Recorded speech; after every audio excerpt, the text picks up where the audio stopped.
नमस्कार दोस्तों, जय श्री राधे कृष्ण। आपके अपने चैनल भजन कहानी में आपका बहुत बहुत स्वागत है। 11वां अध्याय, जिसको जब के जीव हो भवसागर से प्यार। 11वें अध्याय का सुनो आज विस्तार। कार्तिक महात्म्य का 11वां अध्याय। एक बार सागर पुत्र जलंधर अपनी पत्नी वृंदा सहित असुरों से सम्मानित हुआ सभा में बैठा था। तभी गुरु शुक्राचार्य का वहां आगमन हुआ। उनके तेज से सभी दिशाएं प्रकाशित हुई। गुरु शुक्राचार्य को आता देखकर सागर पुत्र जलंधर ने असुरों सहित उठकर बड़े आदर से उन्हें प्रणाम किया। गुरु शुक्राचार्य ने उन सबको आशीर्वाद दिया। फिर जलंधर ने उन्हें एक दिव्य आसन पर बैठाकर स्वयं भी आसन ग्रहण किया। फिर सागर पुत्र जलंधर ने उनसे विनम्रता पूर्वक पूछा कि हे गुरु जी, आप हमें यह बताने की कृपा करें कि राहु का सिर किसने काटा था।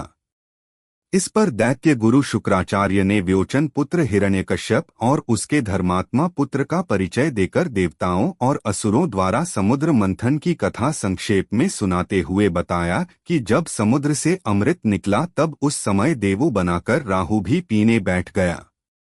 इस पर इंद्र ने पक्षपाती भगवान विष्णु ने राहु का सिर काट डाला। अपने गुरु के मुख से इस प्रकार के वचन सुनकर जालंधर के क्रोध की सीमा न रही। उसके नेत्र लाल हो गए। फिर उसने अपने धस नामक दूत को बुलाया और उसे शुक्राचार्य द्वारा सुनाया गया वृतांत सुनाया। तत्पश्चात उसने आज्ञा दी कि तुम शीघ्र ही इंद्रपुरी में जाकर मेरी शरण में ले आओ। और जालंधर का बहुत ही आज्ञाकारी वह निपुण दूत था। वह जल्दी इंद्र की सुदर्मा नामक सभा में जा पहुंचा और जालंधर के शब्दों में इंद्र से बोला कि हे देवता धाम, तुमने समुद्र का मंथन क्यों किया और मेरे पिता के समस्त रत्नों को क्यों ले लिया? ऐसा करके तुमने अच्छा नहीं किया।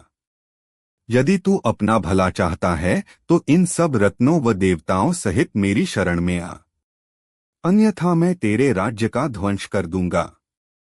इसमें कुछ भी मिथ्या नहीं है। इंद्र बहुत विस्मित हुआ और कहने लगा, पहले मेरे बहस से सागर ने सब पर्वतों को अपनी कुक्षी में क्यों स्थान दिया और उसने मेरे शत्रु दैत्यों की क्यों रक्षा की? इसी कारण मैंने उनके रत्न हरण किए। मेरा द्रोही सुखी नहीं रह सकता, इसमें अहम नहीं है। इंद्र की ऐसी बात सुनकर वह दूत शीघ्र ही जलंधर के पास आया और सब बातें कह सुनाई। उसे सुनते ही वह दैत्य मारे क्रोध के अपने ओठ फड़फड़ाने लगे और देवताओं पर विजय प्राप्त करने के लिए उसने उद्योग आरंभ किया।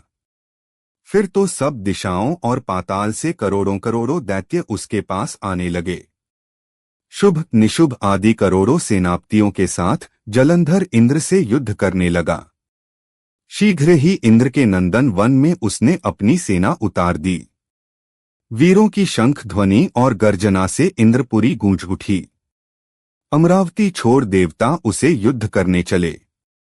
भयानक मारकाट हुई। असुरों के गुरु आचार्य शुक्र अपनी मृत संजीवनी विद्या से और देव गुरु बृहस्पति द्रोणागिरी से औषधि लाकर जिला रहे हैं। इस पर जालंधर ने क्रू होकर कहा कि मेरे हाथ से मरे हुए देवता जी कैसे जाते हैं? जिलाने वाली विद्या तो केवल आपके पास है। इस पर शुक्राचार्य ने देवगुरु द्वारा द्रोणाचार्य से औषधि लाकर देवताओं को जलाने की बात कह दी। यह सुनकर जलंधर और भी कुपित हो गया। फिर शुक्राचार्य जी ने कहा, यदि शक्ति हो तो द्रोणागिरी को उखाड़कर समुद्र में फेंक दो, तब मेरे कथन की सत्यता प्रमाणित हो जाएगी। इस पर जलंधर कुपित होकर जल्द ही द्रोणागिरी पर्वत के पास पहुंचा। अपनी भुजाओं से पकड़कर द्रोणागिरी पर्वत को उखाड़कर समुद्र में फेंक दिया। और यह तो भगवान शंकर का तेज था कि जलंधर की कोई विचित्र नहीं थी। तत्पश्चात यह सागर पुत्र युद्ध भूमि में आकर बड़े तीव्र गति से देवताओं का संहार करने लगे। जब द्रोणाचार्य जी औषधि लेने गए तो द्रोणाचल को उखड़ा हुआ शून्य पाया। वह भी भयभीत हो देवताओं के पास आए और कहा कि युद्ध बंद कर दो, जालंधर को अब नहीं जीत सकोगे।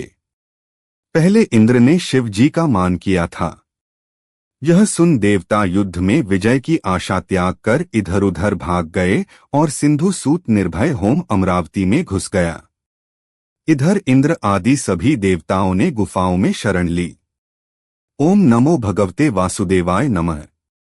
11वां अध्याय समाप्त।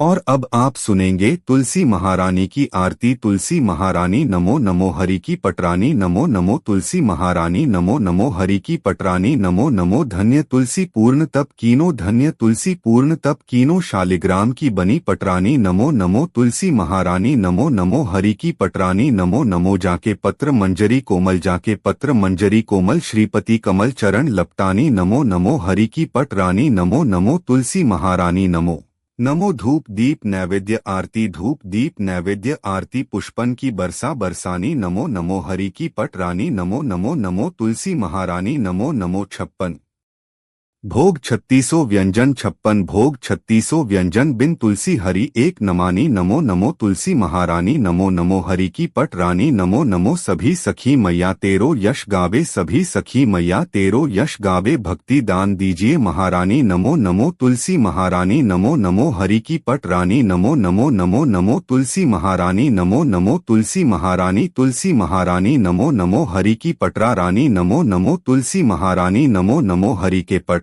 रानी नमो नमो। प्रेम से बोलिए तुलसी मैया की जय। दोस्तों, उम्मीद करता हूँ कि आज की कथा आपको जरूर पसंद आई होगी। धन्यवाद।